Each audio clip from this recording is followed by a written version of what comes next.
Do you remember that scene in the movie Deep Blue Sea? You know, the one where Samuel L. Jackson's character gives a spirited speech about resiliency and survival or something, and then gets eaten by the shark? Well, that's how I felt watching the Saints lose to the Bucs on Sunday. From a speech about 0-2 is not an option to being eaten alive.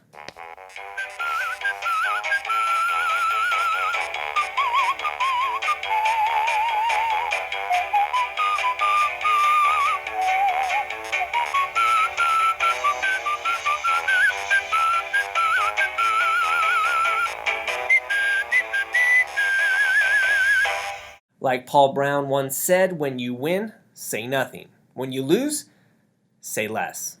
So let's get to some plays. I want to focus on the scores this week. 1:23 left in the second quarter. Mark Ingram knifes through the defense for an 11-yard touchdown. Let's talk setup and design. 2nd and 10, the Saints line up in 11 personnel. Ingram, the lone setback with Breeze. Ben Watson lines up behind Teron Armstead. Now Tampa defends with what looks like a standard nickel man look, with 2 safeties high. With a 6-man box, the Saints actually have a strategic advantage here. All 5 offensive linemen will block down to the strong side. Max Unger and Zach Strief will reach to the linebackers. On the snap, Ben Watson will immediately head to the opposite defensive end for a de facto trap block. If all works well, Mark Ingram has a direct line untouched to the 3rd level of the defense. And as is the key to any good run, you just want your running back to make one guy miss and you have a big play. So who makes the play work?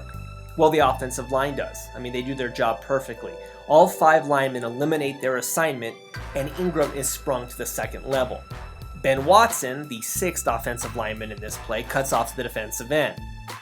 Now, an underrated aspect of the play is the guy who's covering Ben Watson, the Bucs strong safety. Now, he accurately reads his man responsibility and he follows Watson across the formation. But in doing so, he overruns the hole that Ingram will emerge from. Maybe he thought it was a play-action pass, a flat route, I don't know. All I know is he overruns the play, and that helps the Saints. Because Ingram will shake the strong safety and then make the free safety miss as well. He makes 2 guys miss on the play, and as a result, the Saints get a touchdown.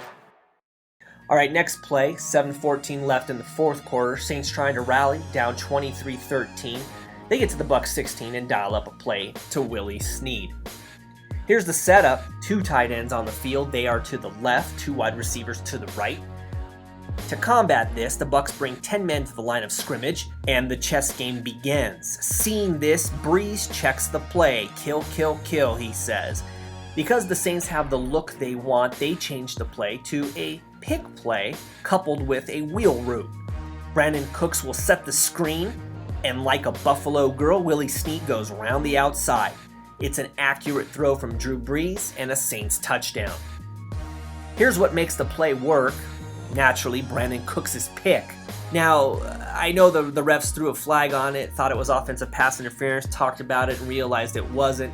Here's the actual rule they were talking about from a 2013 rulebook that I found. Rule 8, Section 5, Article 2, and Article 4. What Article 4 really says is that pick plays are legal if the pick happens within 1 yard of the line of scrimmage, which, as you can see, it clearly does on this play. All right, so that's it for this week on the breakdown. Everyone's still licking their wounds. As Saints fans, we're depressed. It sucks. This is a tough stretch.